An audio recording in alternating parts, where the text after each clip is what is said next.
Bem-vindo à Liga dos Inovadores, o podcast do Expresso, onde apresentamos e descodificamos os projetos de inovação mais distintivos que as empresas têm lançado em Portugal. Eu sou Elizabeth Miranda. E eu sou o Pedro Lima. Hoje recebemos na Liga a OutSystems, uma empresa que em 2018 atingiu o estatuto de unicórnio. Isto é, uma empresa de rápido crescimento que ultrapassou o valor de mercado de $1.000 milhões. O som que acabamos de ouvir foi-nos trazido pelo Paulo Rosado, que fundou a OutSystems em 2001, foi o seu presidente executivo até maio, entretanto passou o testemunho e é presidente do Conselho de Administração. Vem contar-nos como chegaram até aqui.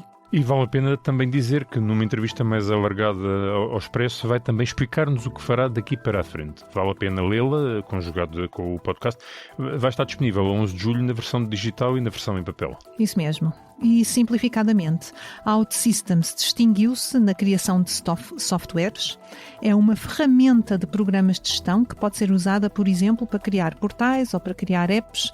Nós já usamos apps no nosso dia-a-dia para os mais diversos fins. Parecem simples para o utilizador, mas movimentam quantidades gigantescas de dados e há bastante investigação associada. Exatamente, e o Paulo vai-nos explicar o que fazem, afinal, de diferenciador com o chamado low-code, ou baixo código em tradução para português, que permite que qualquer pessoa, mesmo que não tenha conhecimentos de programação, consiga desenvolver uma aplicação através de processos simples e intuitivos, simplesmente arrastando com um rato as diferentes peças desse software. Isto num mercado muito concorrencial, que está em constante mutação, aliás, em mutação cada vez mais acelerada devido agora à inteligência artificial e que cresce em termos de procura. Para nos situarmos nesse mercado, temos aqui alguns números. Previsões da consultora Gartner, que é especializada nesta área das tecnologias, dizem-nos que os gastos a nível mundial com as tecnologias de informação deverão aumentar cerca de 10% este ano, para 5,61 bilhões de dólares. Estamos mesmo a falar de milhões de dólares, são muitos zeros. A mesma consultora prevê que até 2029, 80% dos negócios a nível global sejam feitos nas suas funções críticas através de plataformas de aplicações low-code empresariais, quando no ano passado esta percentagem estava nos 15%. Portanto, há aqui um grande potencial de crescimento. Verdade. E estão assim lançados os dados para a nossa conversa com o Paulo Rosado.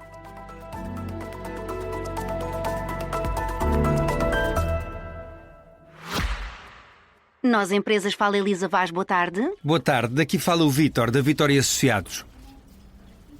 Então? Sim? Não vai dizer esta chamada será gravada para controle de qualidade, etc e tal? Não, aqui quem controla a qualidade é o Sr. Vítor. Eu? Sim, são os nossos clientes. Ah, entendi. E aprovo. Os nossos clientes são tão importantes para nós como os seus são para si. É por isso que ninguém entende o seu negócio como nós. Saiba mais em nós.pt/empresas. Olá, Paulo, seja muito bem-vindo à Liga dos Inovadores. Obrigado. Paulo, que som foi este que nos trouxe para abrir este episódio da Liga dos Inovadores?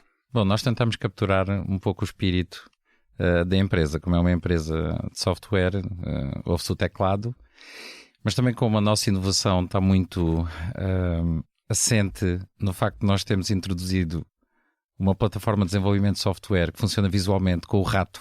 Ouve-se muito o rato aí. Aquilo que distingue um escritório OutSystems no mundo inteiro, e nós temos nesta altura 11 escritórios, são as máquinas da Nespresso, que só veio aí a tirar o café, e que é uma... na altura em que nós introduzimos isto, que já foi há muitos anos, o café não era algo que se bebesse numa série de culturas e de países onde nós atuamos, e lembro perfeitamente de nós obrigarmos, era das poucas, como é que eu ia dizer, das poucas redundâncias que nós obrigávamos que todos os escritórios tivessem para, no caso em que houvesse portuguesas que fossem visitar, havia uma máquina de café. Café, porque nós somos viciados em café e, portanto... Nós somos completamente viciados em café. E o Paulo também, eu já percebi. E eu também. Então, Paulo, consegue explicar a um cidadão comum o que é que fazem de tão inovador, o que é este software que vos catapultou, mas isto sem falar de clouds, de códigos, de interface, de javas, assim, linguagem simples. Sim. Nem sequer sei o que é que está a dizer. Não reconheço nenhuma dessas palavras. Bom, o que nós, na prática, o que acontece é que a maioria das organizações, todas as organizações, no fundo, todas as empresas, precisam de sistemas de informação para guardarem dados, tomarem decisões, estes sistemas de informação incluem, por exemplo, os portais, por exemplo, para comprar um seguro, ou os portais para comprar, por exemplo, os portais da Amazon. Tudo isto são sistemas de informação. Lá dentro existem também sistemas de informação, que na prática é software, que ajuda a empresa a ser mais eficiente, a otimizar aquilo que se chamam workflows, que são os fluxos de trabalho entre as pessoas. E a construção destes sistemas de informação, que é uma coisa que a maioria das pessoas não tem noção, são extraordinariamente difíceis de fazer. Portanto, nós quando começámos, o estado da arte, no fundo, que foi no fim da década de 90, em 2001, o estado da arte era que, quando se construíra um sistema destes, um portal, um workflow, um sistema para registrar dados e por aí fora, a maioria dos projetos falhavam. Portanto, quem construía este software já sabia que a probabilidade de não atingir a data era quase 100%. Portanto, era por experimentação até se conseguir... Era por experimentação. Há uma razão porque é que isto acontecia. A razão é relativamente técnica. Mas o que nós fizemos, o que a OutSystems na prática fez, foi nós decidimos que o estado da arte, aquela ineficiência toda que existia para fazer estes sistemas, não tinha razão nenhuma de ser. E criámos um produto, no fundo, que acelerou a automação da produção de software. Portanto, removou grande parte dos erros que estavam assentes num processamento manual de quem escrevia o software e automatizámos aquilo. Com este processo todo, conseguimos dar a empresas que basicamente só tinham projetos falhados a capacidade de, a partir daí, conseguirem fazer sistemas que fazer projetos que nunca falharam. E que tipo de dados são esses workflows? Alguns exemplos fazem o quê? A forma como se gerem inventários, as encomendas, sim, as listas de clientes? E normalmente são todas essas coisas, mas depende. Por exemplo, o Benfica é um cliente. A app móvel do Benfica, que é um sistema de informação, não é? Que tem 200 mil utilizadores, onde fazem a venda dos bilhetes, a troca dos bilhetes de season e por aí fora. Tudo isso é uma aplicação bastante complexa, grande, teve imensas alterações e por aí fora. É um projeto típico que a probabilidade de custar o triplo do que aquilo que foi dimensionado é quase 100%. E no caso da OutSystems aquilo foi feito muito rápido e funciona muito bem.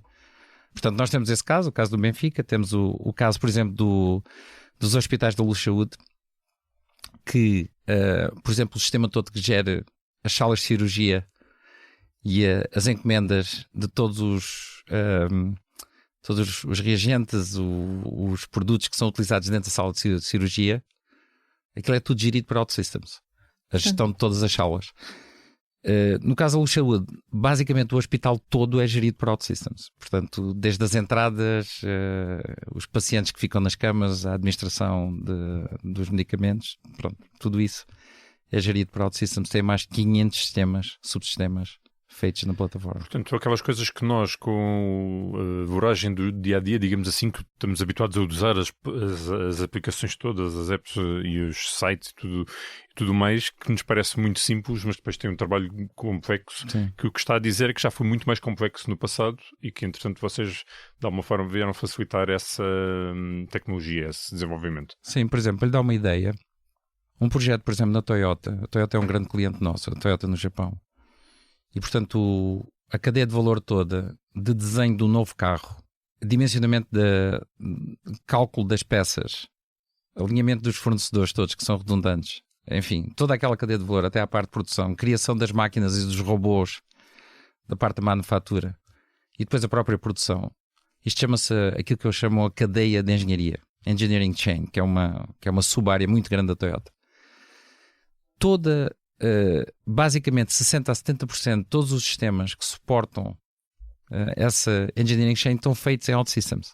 Portanto, são sistemas especializados que fazem as gestões, estão todos escritos em japonês, as interfaces estão em japonês e foram todos feitos em OutSystems. São sistemas que foram feitos à medida pela Toyota para a Toyota. A vossa ferramenta, não é? E no que é que ela se distingue da concorrência? É a rapidez? É a integração? É a rapidez e é o facto de, quando as coisas são feitas, normalmente o nível de erros é muito, muito baixo. Portanto, é muito fácil fazer, é muito rápida a fazer, mas é também muito rápida a fazer alterações.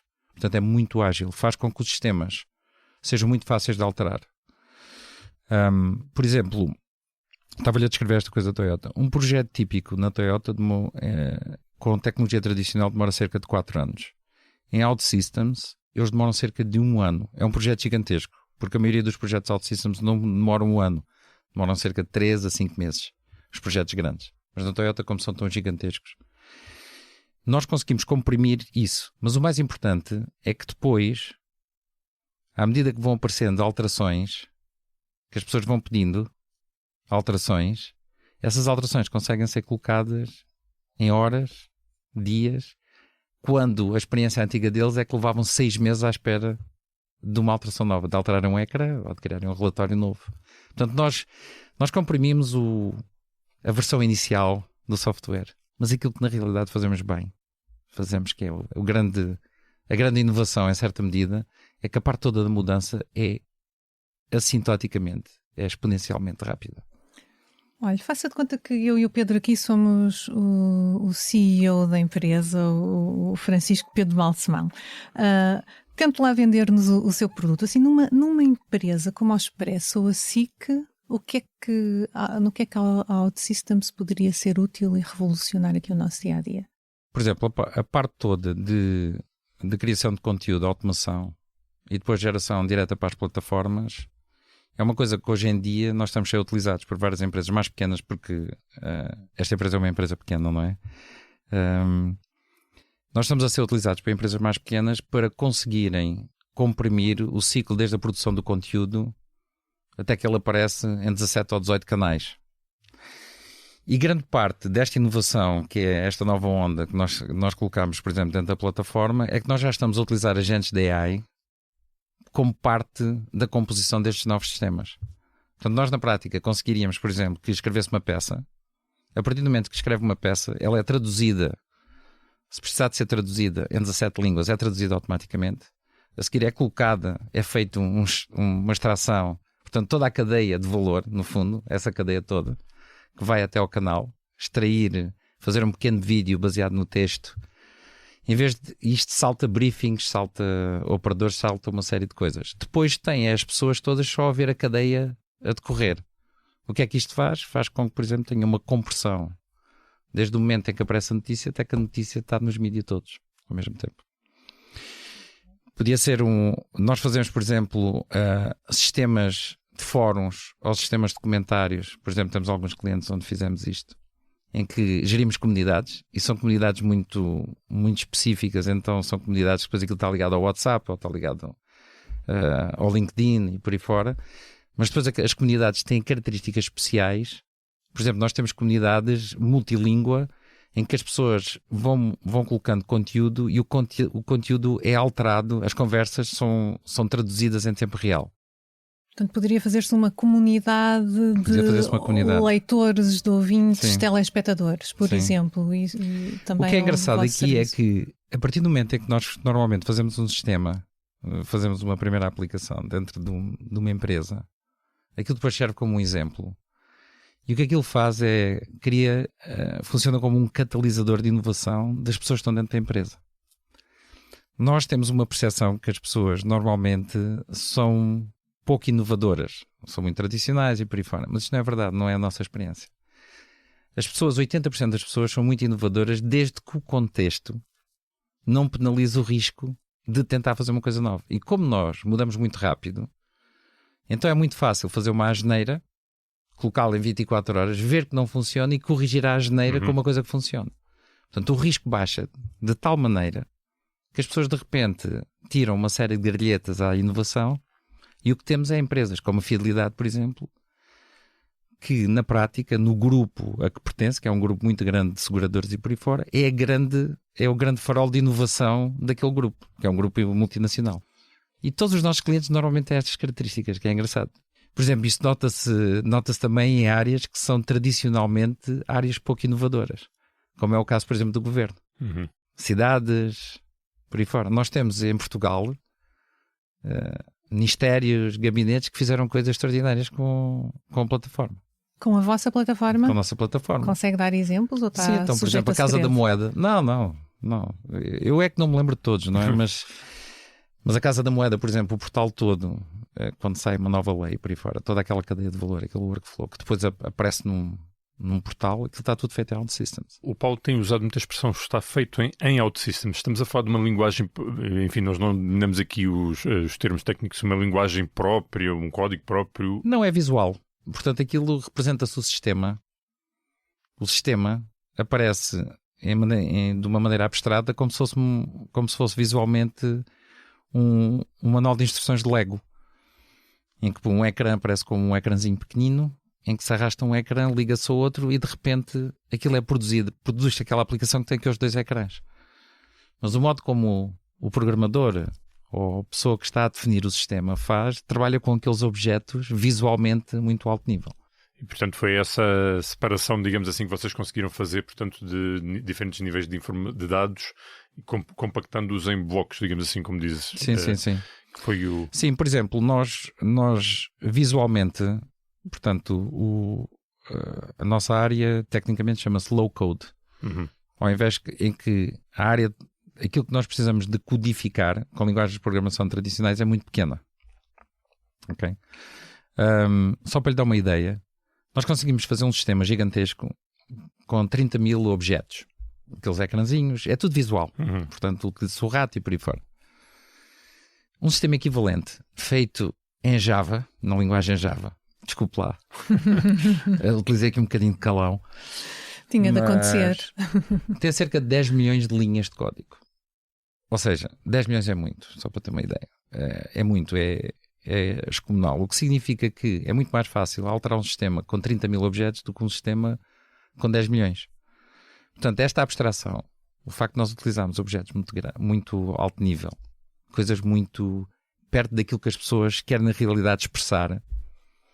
Então, nós fomos muito inovadores porque achámos que software conseguia-se fazer sem utilizar linguagens de programação que estavam fora da capacidade da maioria das pessoas perceber. E demoraram muito tempo até conseguir encontrar essa solução. Como é que nasceu a ideia, como é que foi fundada a empresa e com base nesta ideia?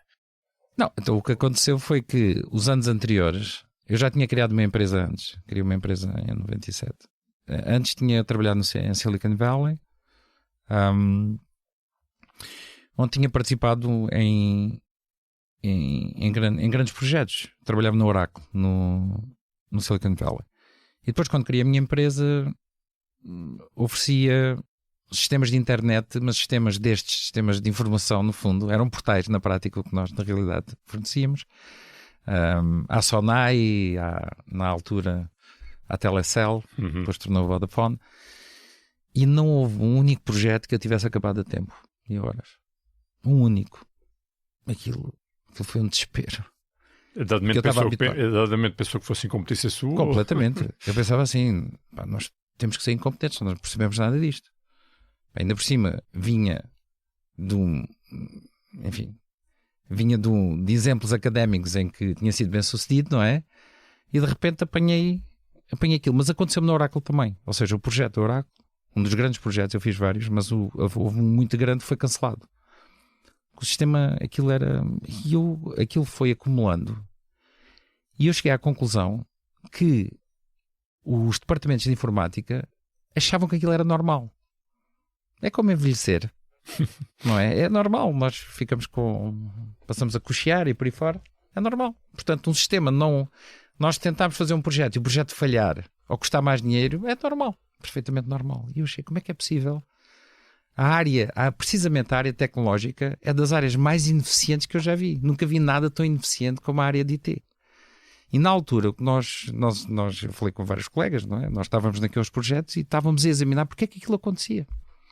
E foi aí que apareceu o momento de eureka, no fundo, em que nós nos apercebemos que o software, na prática, dentro das empresas, era feito como se estivesse a fazer uma ponte, assumindo que as margens da ponte não mudam, ou que o número de carros é sempre o mesmo, quando na realidade o software é feito para suportar um processo de negócio que tem constante mutação.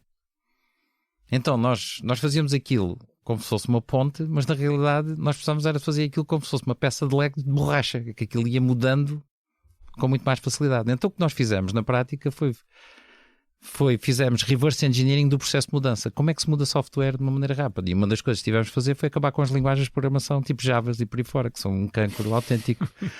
E portanto, por isso, tudo aquilo todas as inovações que estão na plataforma da OutSystems foram colocadas simplesmente para resolver o problema da mudança. E é aí que surge então o low-code, não é? Esse conceito. Sim, depois o low-code, passado 12 anos, os analistas de indústria começaram a ver que nós tínhamos muito sucesso, porque começaram a receber muitas chamadas de clientes a perguntar-lhes o que é que... para eles darem opinião, no fundo, darem a sua opinião sobre a OutSystems e por aí fora. E eles começaram, mas isto é o quê? Era um produto que não existia de lado nenhum. Vocês fornecem a ferramenta, mas não fazem a aplicação propriamente dita, ou fazem? Não, só em casos muito especiais. E depois acompanham a execução? Sim, nós temos uma rede de cerca de 400 parceiros mundiais. São eles que fazem isto. Os clientes também são autónomos, não é? Muitos dos nossos clientes são eles próprios que fazem as aplicações. Pois, e já viu aplicações vossas espetaculares depois a serem aplicadas de forma desengonçada? Sim. Tipo, o que eles foram fazer com isto? Sim, mas não é bem assim. É porque o que é engraçado é que, por exemplo, quando se faz um portal, quando se faz uma interface web, a maioria das pessoas fazem essas interfaces. Há muitos projetos que não têm um designer e então são feitos por developers e às vezes saem tortos. Mas o que é engraçado, como é muito fácil de mudar, aquilo basta receber-se um bocadinho de feedback a dizer isto é muito chato, tem que se clicar sempre 3 vezes, não podias só clicar uma vez, podias mudar logo aqui. Aquilo, como é muito fácil de mudar, com iterações, mesmo que saia um bocadinho torto ao princípio, vai mudando até que fica mais ou menos. Se não ficar mesmo bom. Então os vossos clientes finais são as empresas ou são intermediários, essencialmente? São as empresas. São as empresas, sim, nós utilizamos... as grandes empresas, então, essencialmente. Sim, por exemplo, enfim, nós temos coisas muito pequeninas também. Temos nós temos alguns social customers, no fundo, que são NGOs. Uma delas é uma NGO chamada Mercy Ships, que tem 2 barcos, tem 2 navios, que são navios de hospitais e que parqueiam no Golfo, ali no Golfo da Guiné, e entram para dentro do terra e vão à procura de crianças que tenham deformações faciais, porque naquelas culturas ali no centro da África, não é? Camarões, Gana, Costa de Marfim, por aí fora, quem nasce com um lábio leporino ou com um tumor na cabeça, um tumor não, um abscesso grande e por aí fora, as crianças têm uma vida desgraçada. Se não morrem, são enjauladas, que é para ninguém os ver, porque aquilo é considerado como tendo, sei lá, sendo possuído por um demónio ou o que seja. E então, o que esta associação faz tem voluntários que entram para dentro da selva, vão à procura daquelas pessoas, normalmente as mães indicam-lhes onde é que estão os miúdos, eles sacam os miúdos e fazem operações dentro do navio. Fazem 1200 operações por cada missão que fazem. E o sistema, isto é uma empresa com muito pouco dinheiro, não é? Mas aquilo que é mesmo complicado para eles é o sistema de on-board dos voluntários. O sistema de validação, porque os voluntários são médicos e enfermeiros. E aquilo tem carradas de candidatos. Não, tem muitos candidatos, mas não é só isso, é que aquilo é muito complicado, aquilo tem papel que nunca mais acaba. Aquilo é preciso validar os hospitais onde eles trabalharam, mandam as coisas, aquilo é muito complicado. E como é que vocês simplificam?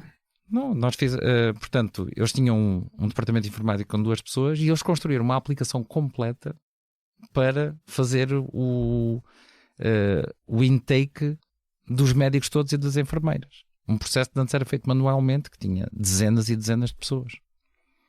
Fizeram aquilo em OutSystems. Nós temos muitas coisas destas, normalmente com algum impacto em África. Temos também temos uma empresa que faz, quando há um terremoto por aí fora, entram e fazem o sistema todo de fornecimento dos medicamentos e dos supplies e por aí fora, que é preciso. Está todo feito em OutSystems, por exemplo, é feito com umas aplicações de iPads e não sei o quê. Portanto, nós temos muitas coisas destas, que normalmente estas aplicações são muito únicas e têm muita inovação. Era isso que lhe ia perguntar também. os projetos podem ser muito diferentes entre São todos si, diferentes. muito diferentes, muito desafiantes, não é? Ou seja, Sim. portanto, acabam por sempre ter aqui um grau de complexidade. Quais são assim, os mais desafiantes? Ou se há algum que se lembre que tenha sido mesmo aquele projeto, ou alguns que se lembrasse, algum que tenha sido... Normalmente são projetos muito grandes por alguma razão, Uhum. ou complexos por alguma razão. Por exemplo, nós temos os sistemas todos da carteira de moeda da Western Union. Uhum. A Western Union tem 360 milhões de utilizadores. Pois. Portanto, o problema ali é a dimensão, não é? É a dimensão do número de utilizadores. A Toyota, por exemplo, é muito complexa. O sistema de gestão dos parafusos e das partes todas que vão para um Lexus ou para um Toyota, aquilo é uma coisa absolutamente kafkiana. Exato. É de uma complexidade brutal. Mas depois vocês fazem o acompanhamento de alguma forma dos projetos, das aplicações, vocês depois, portanto, têm de alguma forma alguma intervenção, são chamados depois numa fase posterior. Como é que é essa relação com os vossos clientes? Normalmente o que acontece é que os parceiros são certificados e os parceiros que estão certificados corretamente, a probabilidade de falhança de um projeto é bastante baixa. Uhum. Nós, de qualquer maneira, os clientes, nós temos uma série de serviços depois de apoio por cima, em que os clientes podem contratar-nos, por exemplo, auditorias, Ok. para coisas assim um bocadinho mais complexas. Nós temos serviços onde fazemos uma análise e vamos fazendo algum controle do projeto. Porque o que tem dito também é que isto muda tão rapidamente que vocês também têm de estar sempre nessa mudança, fazer parte dessa mudança, não é? Portanto, acabando... Sim, então o que está a acontecer agora, por exemplo, é que os sistemas de informação que antes eram feitos vou chamar agora uma coisa técnica, de workflows ou de bases de dados, tinham regras de negócio, tinham ecrãs, aplicações móveis ou aplicações na web ou portais na web, eram feitos disto. Agora tem agentes no meio. Lá no meio uma pessoa clica num botão e depois aquilo ativa um agente que faz um processamento qualquer de informação, mas agora utilizando uma rede neuronal. Portanto, o agente não existia há 3 anos atrás, não é? Portanto, isto foi adicionado agora e mais de 80%, de 1/3 dos sistemas nos próximos 3 anos vão ter agentes.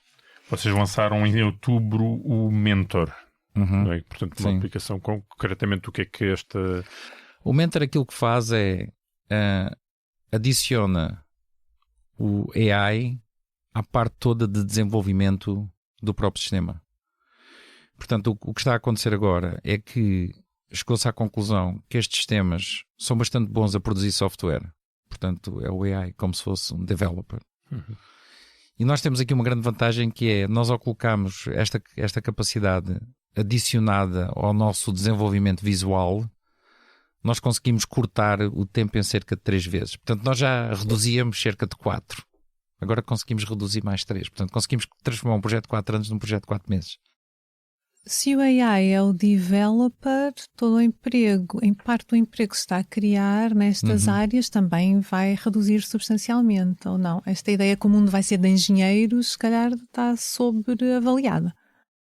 Bom, isso é verdade para tudo o que são clarinhos brancos, não é? Aquilo que se chamam... não sei se inclui jornalistas, se não, mas inclui muitos... Portanto, há uma noção de que estas profissões têm que evoluir para que fiquem a níveis de abstração mais altos, porque o trabalho de sapo, em certa medida, vai ser cada vez mais feito por agentes. Agentes é piloto automático, é isso? Não é piloto automático. Tem que se ver quase... Um agente é quase como se fosse... É uma entidade digital, mas funciona um bocadinho como se fosse uma pessoa. Ok? Portanto, alucina um bocadinho de vez em quando, erra, portanto precisa de ser ensinada. Portanto, ao passo que um software normal funciona como uma máquina, portanto aquilo dá-se um determinado valor, sai sempre o mesmo do outro lado, aquilo faz sempre a mesma coisa no mesmo contexto, e se não fizer é porque tem um bug, tem um erro, portanto vai lá, corrige-se e aquilo passa a fazer melhor. No caso de um agente é um bocadinho diferente, portanto é uma peça de software, mas quando se mete um input, a resposta já não erra? 2 vezes. Não. Pode-se meter 2 vezes, mas o contexto basta mudar um bocadinho, que aquilo depois a resposta é completamente diferente. Ela adapta-se. Ela adapta-se e muitas vezes fica pior do que estava. Portanto, é quase como nós estamos a ensinar um júnior qualquer, não é? Ensinamos uma coisa e depois ele no fundo, ele vai aprendendo, mas depois exagera para o outro lado. Certo? Pronto. É o modo depois, como se melhora estes sistemas, é de uma maneira completamente diferente do que se faz com o software tradicional. Portanto, isto está a trazer uma disrupção muito grande para toda a gente que faz estas coisas, mas não de modo nenhum vai remover as pessoas. Eu, por acaso, não acho isto. Eu acho é que a natureza do trabalho, deste trabalho, e a gente já está a ver isso, vai mudar, mas não é necessariamente para pior. Paulo, costuma dizer que a OutSystems surgiu antes do tempo a oferecer uma solução que as empresas achavam que que não tinham necessidade. Qual foi o momento em que perceberam que efetivamente tinham aqui um projeto extraordinário que iria sobreviver a todas as mudanças e implantar-se de facto no mercado? Não, nós nunca soubemos que íamos sobreviver. Aliás, nós sempre ficámos surpreendidos de chegarmos à dimensão que chegámos em todos os anos em que chegámos. Portanto, olha o tamanho que nós temos. Pronto, agora chega. E depois no próximo ano crescíamos um bocadinho mais, até atingimos 1 bilhão e depois por aí fora, não é? Mas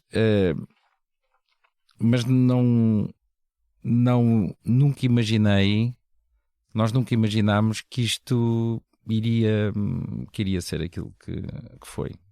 E na realidade, os empreendedores, na prática, quando estão a trabalhar basicamente noite e dia, enfiados naquilo, a tentar resolver problemas para os clientes, a tentar perceber de onde é que vem o próximo dinheiro, porque ainda a conta continua a crescer, não é? Estão a gastar mais do que aquilo que recebem.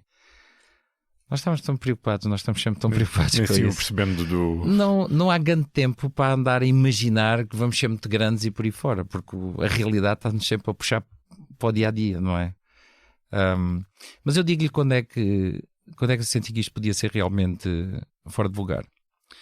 O nosso terceiro cliente foi a Brisa, na altura. E nós devemos muito àqueles clientes iniciais, porque foram clientes que apostaram numa empresa que não tinha de cair morta, não é? Nós estávamos literalmente numa garagem. E na altura, nós fomos contratados pela Brisa. A Brisa comprou a plataforma para fazer uma aplicação de diretório de gestão dos empregados. E aquilo era um bocadinho complicado, porque era preciso aceder à informação que estava num sistema que era o SAP, enfim. Não sei se posso dizer SAP, é uma marca que é mais ou menos conhecida. E depois tinha as fotografias no outro sistema e que era preciso juntar. Pronto, uma coisa típica da OutSystems, e aquilo correu muito bem. E eles há 2 anos que estavam à procura de um sistema para fazer o billing das portagens. Um sistema de faturação das portagens. Há 2 anos, e aquilo não havia sistemas de faturação pré-feitos para empresas de portagem. Havia para empresas de eletricidade e para telcos, para empresas de telecomunicações. E na altura eles andavam com aquilo, isto não faz aquilo que a gente quer, não gera os portageiros, não gera as balanças, isto é até completamente diferente. E depois lembro-me deles, na altura, verem o sistema, nós fizemos aquele sistema, na altura nós fizemos esse sistema, os nossos serviços, aquilo demorou 2 ou 3 semanas, já não sei, mas foi um conjunto de semanas pequeno. E o CIO, o Luís Pinheiro, na altura, chegou ao pé de nós e disse assim, isto consegue-se fazer um sistema de billing em cima disto? E nós até aí tínhamos feito coisas relativamente mais pequenas, não é? Dissemos que sim, e fizemos um sistema de gestão dos portageiros e das portagens, das balanças e por aí fora em 5 meses. E foi aí que eu pessoalmente me apercebi que tinha não só resolvido um problema da automação dos projetos, mas tinha conseguido também fazer isto para projetos gigantescos. Que até aí não tinha noção que era possível fazer isto com a plataforma. E foi o sistema de billing da Brisa, que foi o primeiro grande sistema que vos trouxe até aqui. Sim, na prática foi aquele que levou a que nós, a partir daí, depois vendemos à ANA, por exemplo, a fazer a gestão toda dos aviões e dos aeroportos, dos voos que chegam e dos caterings e por aí fora. O sistema foi feito em OutSystems. Mas foi baseado já na nossa capacidade de perceber, nós resolvemos na realidade um problema super grande. E depois internacionalizaram, porque o mercado português era pequeno demais. O mercado português é muito pequeno. Olha, numa das muitas entrevistas que deu e que nós ouvimos para a preparação desta, referia que em Stanford, por onde passou para completar aqui o seu ciclo académico, que havia um grande ambiente de empreendedorismo e que boa parte dos seus colegas ou amigos do seu círculo criaram empresas. Criaram empresários. Isso também foi um estímulo para si para criar a sua própria empresa. Gostávamos de perceber desse grupo que acompanha com mais proximidade, quantos é que se mantêm como empresários? Porque é interessante perceber se esta ideia de empreendedorismo é uma coisa de fugaz em alguma medida ou se há mercado de facto para tanta ideia, para tanta... Completamente. Agora, também lhe digo uma coisa. Estatisticamente, a probabilidade de falhanço de uma empresa destas é relativamente grande. Depende um bocadinho dos contextos. Depois há alguns atributos. Por exemplo, a probabilidade de sucesso aumenta a partir do momento em que um dos empreendedores, ou os dois, normalmente já agora é o número ótimo, são dois founders, sim. Vocês foram 5, não é? Nós fomos 5, mas na realidade nós tínhamos 5, mas tivemos ali, nós fizemos aquilo bem e portanto nós fizemos um processo em que aquelas quesílias típicas de 5 sócios ou 3 sócios muitas vezes também ocorrem, aquilo ali não aconteceu. Portanto, mas 2 porquê? Não é melhor até ser ímpar? Não, se vir as estatísticas da probabilidade de insucesso, 2 é mais baixo, uma pessoa não tem com quem falar, 2 tem e minimiza-se as divergências. Portanto, 2 é ótimo. Mas pronto, mas há imensas estatísticas deste género já agora.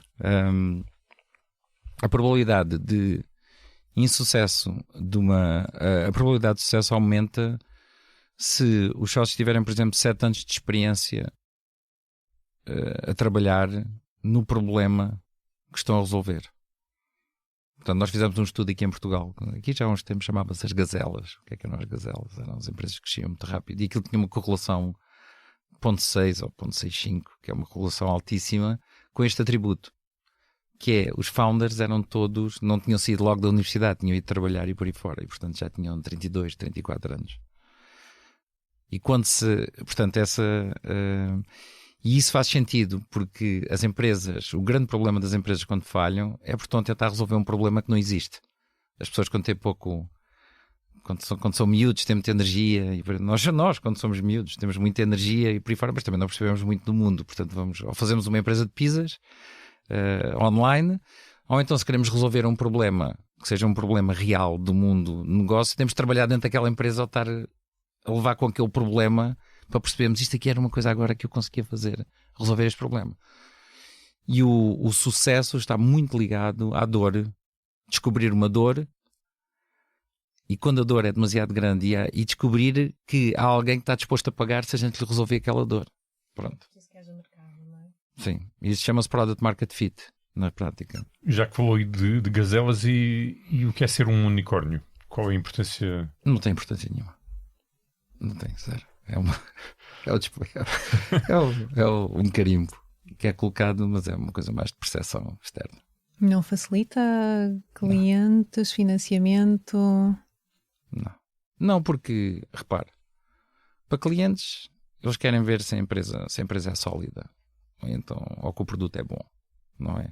Portanto, o que eles querem é falar com outros clientes. Portanto, a gente pode lhes dizer que são um unicórnio por aí fora, mas eles até aí onde é que isto está instalado?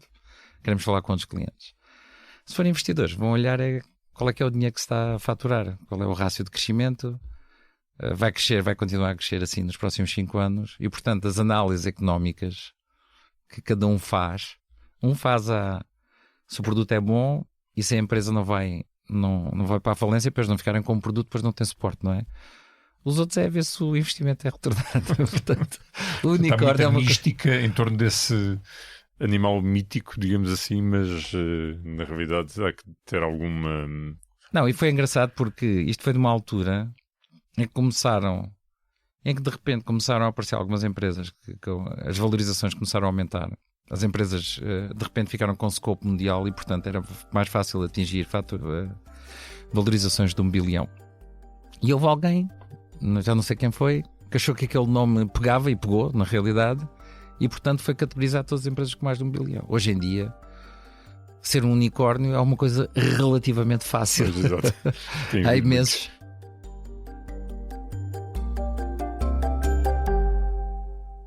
Muito bem, Paulo. O nosso tempo foi avançando. Vamos agora passar a 3 perguntas que colocamos a todos os nossos convidados. Sendo que a primeira é: de que inovação gostaria de estar aqui a falar daqui a 5 anos?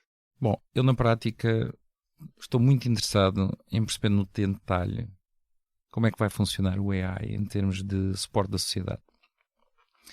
E como é que se consegue orientar, como é que nós, com influência, com empresas, com algum capital e por aí fora, nós conseguimos redirecionar e ter um impacto positivo desta tecnologia. Isso, na sua opinião, porque há muitos riscos associados a esta tecnologia?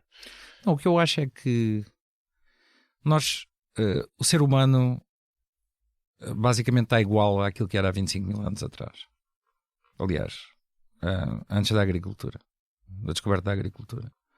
Nós estamos a forçar rácios de mudança nas pessoas quando nós geneticamente estamos preparados para estar contentes com aquilo que temos. Que é assim, foi assim que nós não tínhamos psicoses quando andávamos na mesma tribo, sempre em risco de ser comido por leão, não é? E aquilo que nós nos estamos a submeter com tecnologia e por aí fora, os rácios de mudança, os ciclos cada vez são mais apertados. Na realidade criam um stress grande. E eu vejo esse stress, por exemplo, vejo nas pessoas de OutSystems que estão habituadas a um nível de mudança muito alto. E mesmo assim há stress. As pessoas dizem assim: será que nós podíamos descansar só um bocadinho e não mudar tanto? Mas depois nós vimos nos Estados Unidos os nossos concorrentes a mudar a uma velocidade ainda maior. As sociedades completamente neuróticas. E portanto e o que nós estamos a ver, por exemplo, é que a introdução o AI está a evoluir com ciclos ainda mais curtos. Portanto, não é nada especial. Isto já estava a ocorrer com outras tecnologias. Portanto, mas agora há uma corrida às armas grande. Daqui a 5 anos, então, gostaria de estar a falar connosco da inovação de travar, respirar e pensar de forma mais integrada. Não, eu por acaso acho que é impossível travar.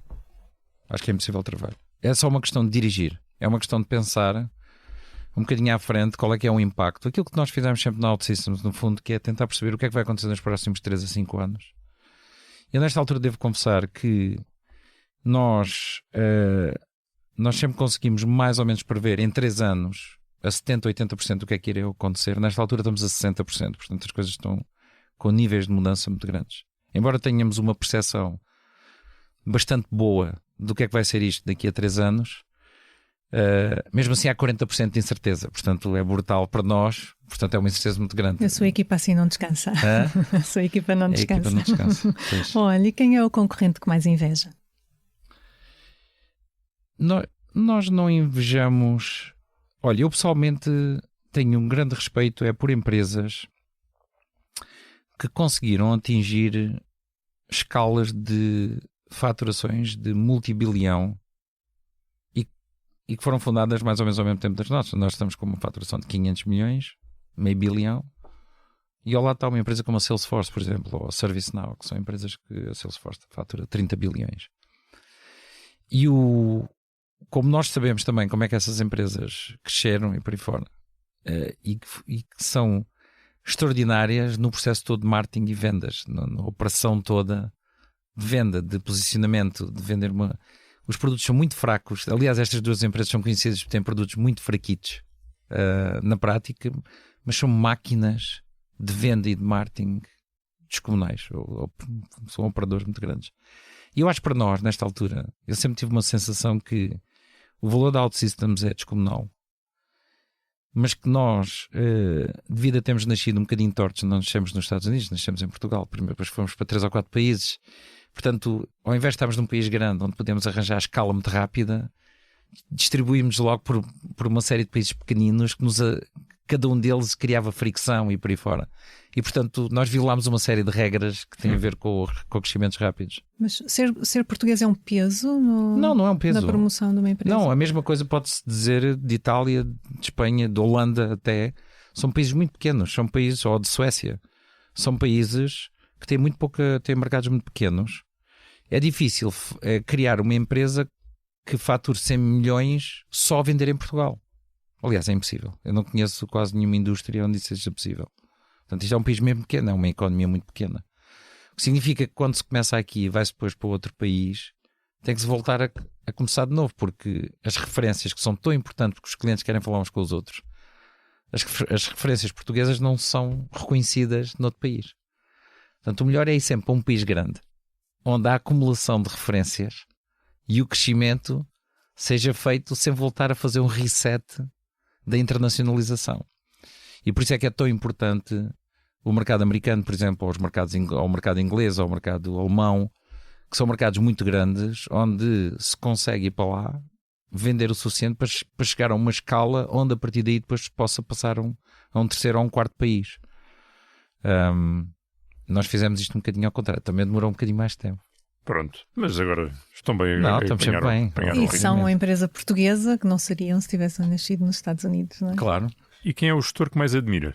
Bom, eu tenho uma admiração grande por um gestor que já está reformado, que era o antigo CEO da Costco. É um tipo chamado Jim Sinegal. E que, aliás, houve grande parte das práticas dele. Eu segui-o quando estava a arrancar com a OutSystems. Eu copiei muitos da cultura da Costco e do modo de funcionamento. A Costco é uma espécie de macro. Não é? Sim, é uma espécie de macro. É um retalhista com sucesso descomunal. É uma das grandes empresas de físicas que sobreviveu à Amazon. À disrupção. E tem a ver muito com a cultura. A cultura já vinha um pouco atrás, mas o Jim Sinegal era o tipo que implementou uma cultura de foco e de foco no cliente e de simplificação no produto e por aí fora, que eu acho que é absolutamente fabulosa. Muito bem, Paulo, ficamos por aqui, o tempo já se alongou. Muito obrigada por ter-se deslocado aqui aos nossos estúdios para conversar connosco. Eu sou Elizabeth Miranda. E eu sou Pedro Lima. Neste episódio contamos com o apoio à gravação e à edição do Gustavo Carvalho, a sonoplastia é do Hugo Oliveira. Na Liga dos Inovadores contamos ainda com o apoio do ex-ministro da Economia António Costa Silva e dos professores Isabel Rocha e Ricardo Paes Mamed. Eles são os nossos curadores. A fotografia é de Nuno Fox, a capa de Tiago Pereira Santos. A coordenação é de Joana Beleza e Miguel Prado, a direção de João Vieira Pereira. Siga e subscreva a Liga dos Inovadores na sua plataforma preferida ou em expresso.pt.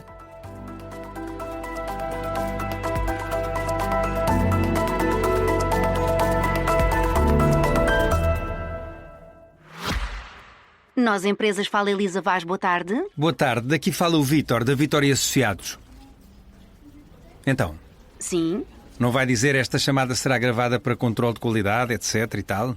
Não, aqui quem controla a qualidade é o Sr. Vítor. Eu? Sim, são os nossos clientes. Ah, entendi. E aprovo. Os nossos clientes são tão importantes para nós como os seus são para si.